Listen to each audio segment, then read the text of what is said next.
When I was in Burnside Correctional Facility, a friend I was living with didn't come out of his cell for a while. When I went up to his cell, he had a noose around his neck, looking for ways to put pressure on it. I sat with him and told him, while I'm here, I'm not gonna watch you take yourself out for no reason. Then he told me that folks were turning their backs on him, and I had to break it to him. It's time to start worrying about them. Start worrying about you. Your family is still out there hoping you come home. So I'm not gonna sit here and let you do this. He eventually got down, slept on it. And the next day he came to thank me. And I looked at him and said, "No, thank you."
Oh, here it is. Oh, geez. Raymond Tynes takes his place at the council table.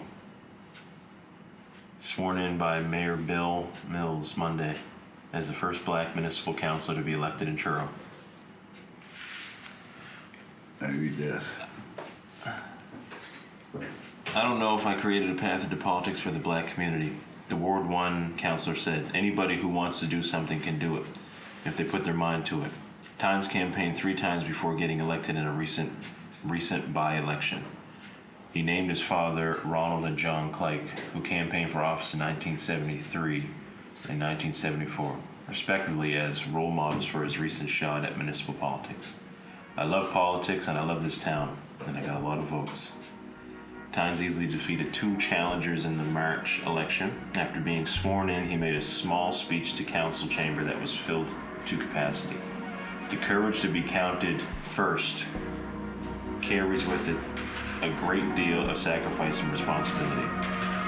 People who express this courage clear the path for all who follow. If superheroes existed in Nova Scotia, first person I'd say is my grandmother. Second person I'd say is my mother. Lastly, I'd say is a man who was born in the Marsh in Truro, Nova Scotia, Raymond Tynes. Because his ability to push forward and do the right thing for others is something I truly, truly bow my head down in respect for. I think if there's anyone who deserves their flowers now, it's Raymond Tynes. When it comes to leadership, I think a page could be taken out of his biography if he ever decided to write one.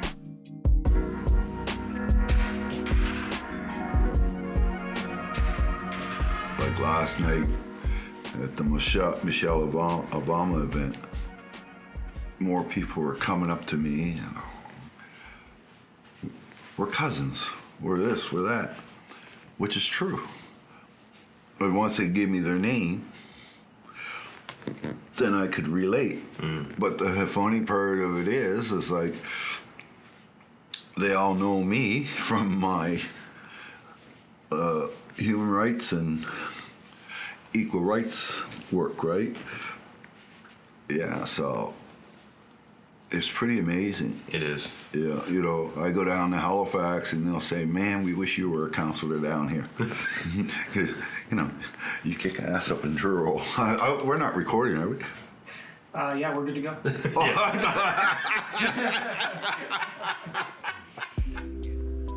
I'll be honest.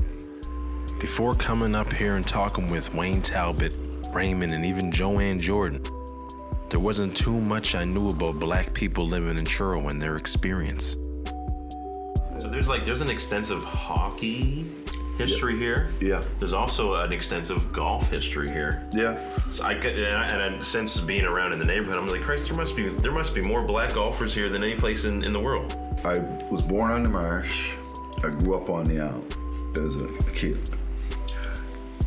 We weren't allowed on the golf course, but we would go over at night and play football. And in the summertime, and then soon, just before it got dark, we'd play, like when you went up the island, number 2 holes up there, 3, 4, 5, and 6, and come back across. But they used to chase us off with whips and everything. And then they started letting us caddy. Yeah, we used to get, what was it, 50 cents for carrying their bags around, and if they bought us a pop, they'd deduct that. And then Lloyd Jackson and Daryl Maxwell and Chuck. Well, Lloyd Jackson was the first black member. Then they started letting us have caddy tournaments, and then they allowed us to expand it, like to community tournament, and then it just grew from there, like to Apex. I think 47 years. Second only to the African United Baptist Association's annual general meeting, with Apex going on its 50th year. It's one of the longest running annual gatherings of black people in all Atlantic Canada. These are just pictures of Africa. Like, these are some of the stories, like my late sister has. Yeah. Like the names. Sadie Lane Paris and Walter James Tynes, married 1936, Colchester County. But it breaks it all up. But this is just to give you an example of how in depth. I mean, the names and stuff. Like, here's a couple more. The church membership roll of everybody. Clemens, Birch, Green, White. Wow. Thompson, Kenneth Tynes, another relative of ours. Oh, this is the one I like. Stand-up kind of guy.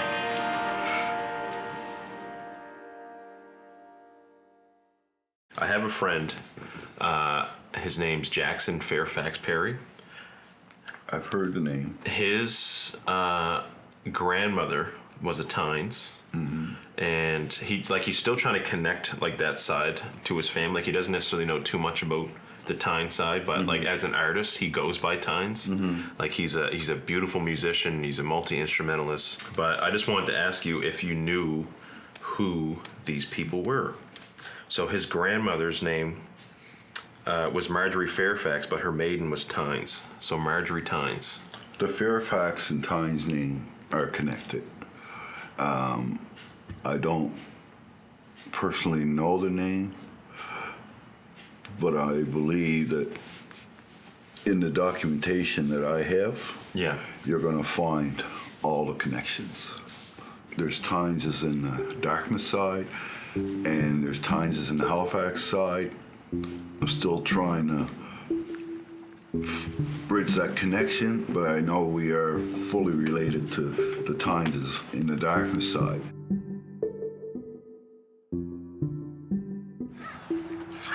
Like here, like this is all Jones property. Right. Back there, where it's not, that was Vera Clark, our organist. Yeah.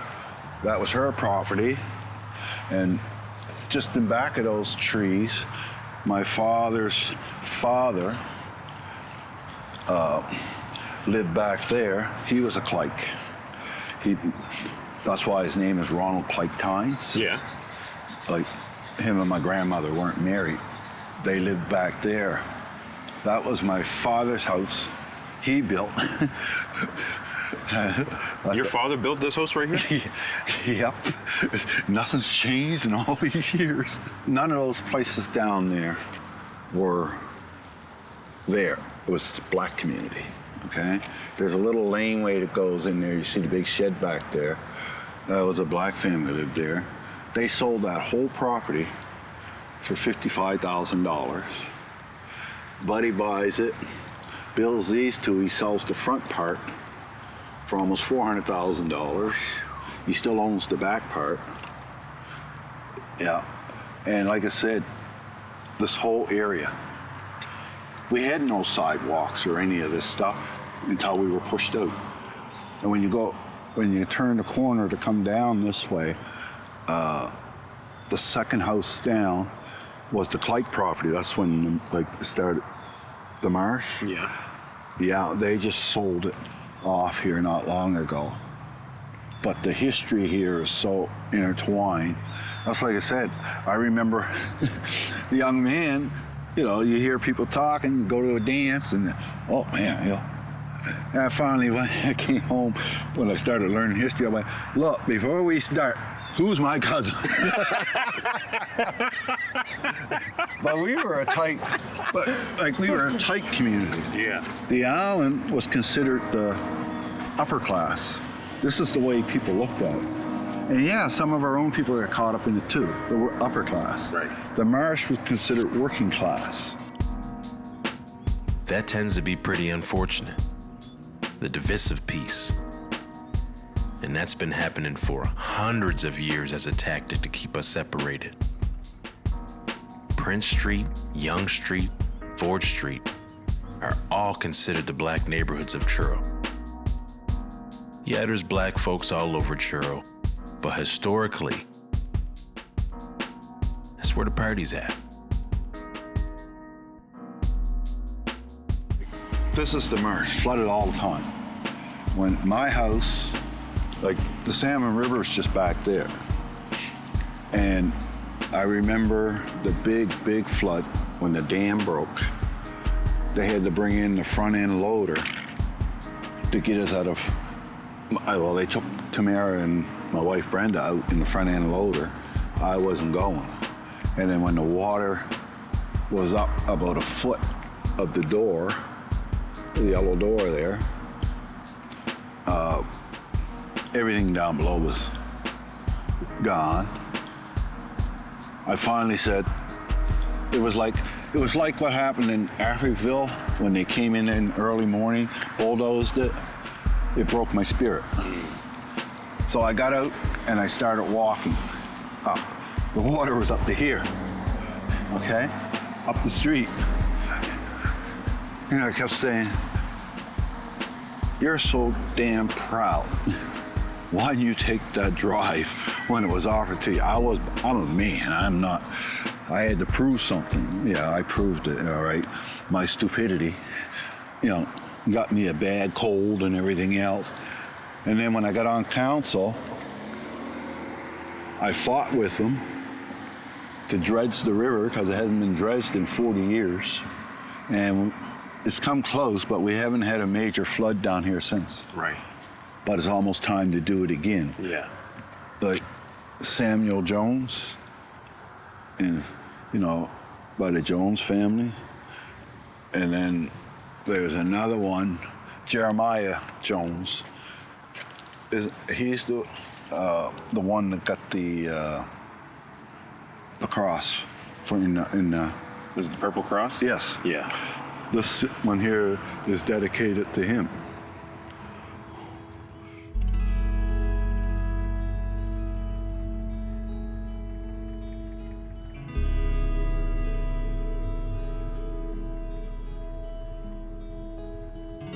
See, I was born here, down here, but I was a baby when we moved to the island.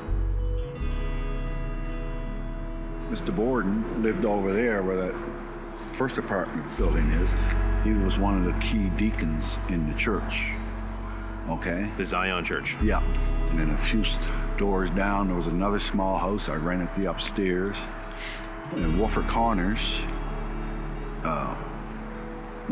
they had one of the best bands in Nova Scotia. They used to go to Rock Kids Paradise in Montreal and play. They used to go down to what's his name's club there in Halifax. Was it the Arrows Club? The Arrows Club, and play like they were all musicians in that, right? All black musicians? Yeah. Wow. The Arrows Club. Like I said, they all jammed together, right? I remember when I went to Montreal to get my kids, he loaded his drums up in the car. Every night he was playing at Rock Kids Paradise. They were just jamming. Ivan Simons and all of them. The late Reverend Simons, his brother.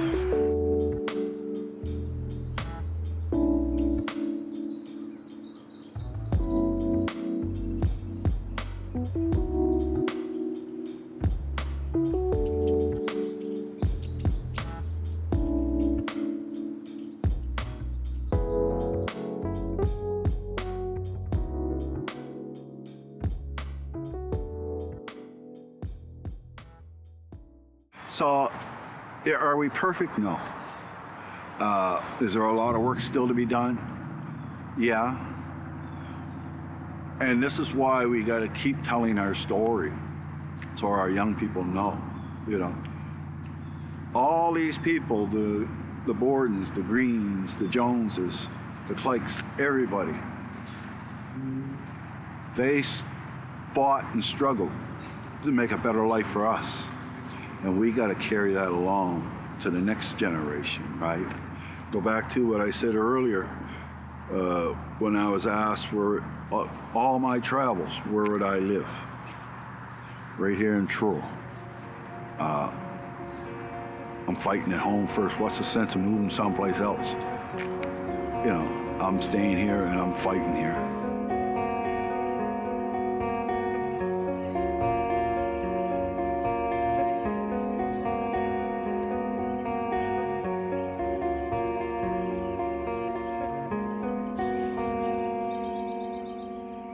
Growing up, we were very well protected within the black community. Like I said, when you walked up from home from school for lunch or for anything, very first house, you better get up that road. Your mother's looking for you. And everybody, you know, everybody took care of everybody's kids and at Willow Street, I can still picture the signs for the girls' washroom, you know, colored and then white, but us boys had to stand behind the white boys until they finished using the washroom before we were allowed to go in. And then, yeah, I remember, yeah, they took the toilet paper out and left us newspapers. Remember the old Eaton's catalogs and things like that? Yeah. Like magazine paper? Yeah. You couldn't really visualize it until, say, Truro Junior High. That's when it really started hitting home. Because now we're uptown. And back then, there was only 1 or 2 stores we were allowed in uptown. I still remember, like, the Woolworth store.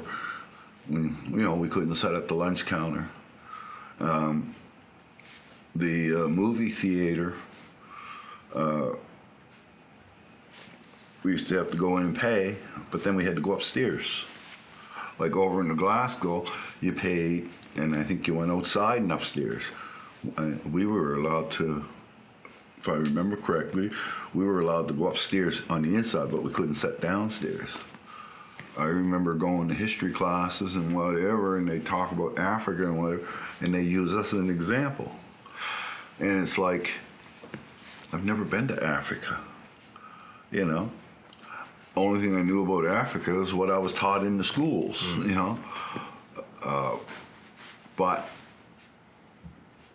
my father got me involved because there was a group, like there was him, Artie Jordan, Chuck Maxwell, Murray Dorrington, Lauren Marsman, and there was a few others.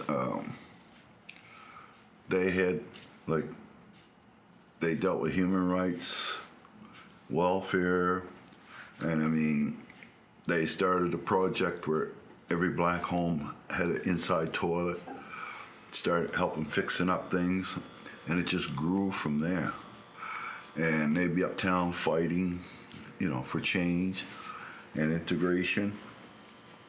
And that's how I got involved. The incident I was telling you about with the land, and that my father sent me uptown to argue.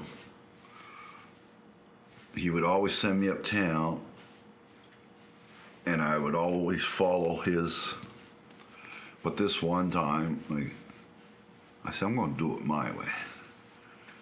And I went up, and I was forceful, whatever, got the right results. I came back, and we were sitting over there. He was sitting on his little stoop with his cigarette in his hand. I walked over, and I said, it's taken care of. He said, good. I said, but I didn't do it your way. I did it my way. And he looked at me and said, I was wondering when you were going to step out and do it your way. Segregated schools, I didn't know. What, there was a segregated school in Lincolnville? Mm-hmm. Was there a segregated school in every, Not here. But there was segregated classrooms. integrated schools but segregated classrooms? Yeah. Now, there's this one. You heard about that? A disturbance at the CNR station on September 28th developed into a small race riot ending at Smith's Island. Yep. A crowd of whites broke windows at the Acre, and by the time they reached the island where they smashed windows and fired a few shots, the crowd had swelled to several hundred. Through the intervention of the chief of police and his men, the mayor and Councillor McLaughlin, the two factions were separated and dispersed. 1919. Yeah. That's when they were coming up, and they were going to burn the island down. 2007 recreation. They got a Southern fried chicken recipe in here? Oh, did it? You better believe I'm taking a picture of that. What are you talking about? What? Give me this. That's just. Can I take one of these? Yeah. Me too.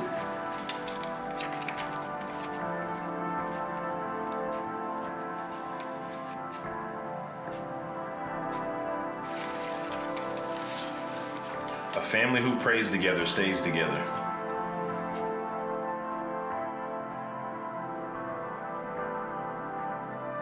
From what I remember, that's how it's been for me for a while. Caring about everyone, trying to do the right thing, participating in things that can or will make a difference. Sometimes it feels hard to know if you've made the right decisions. But talking with Raymond Tynes, things that I've ever done out of context, it starts to make a lot of sense. I cared about everybody. Yeah. All right? I cared about everybody. Where do you think that sense of care came from?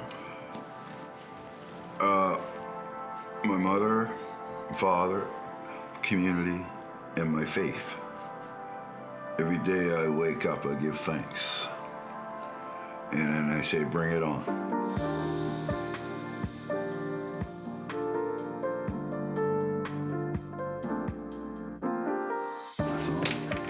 Can you make out that gibberish? Yeah. Okay. What an amazing and eventful morning. Yeah. Got to sit with Lance and crew and share some of my life stories. Engage, educate, and empower. John Lewis said, speak truth to power, never back down. Do I gotta sign that? Only if you want to.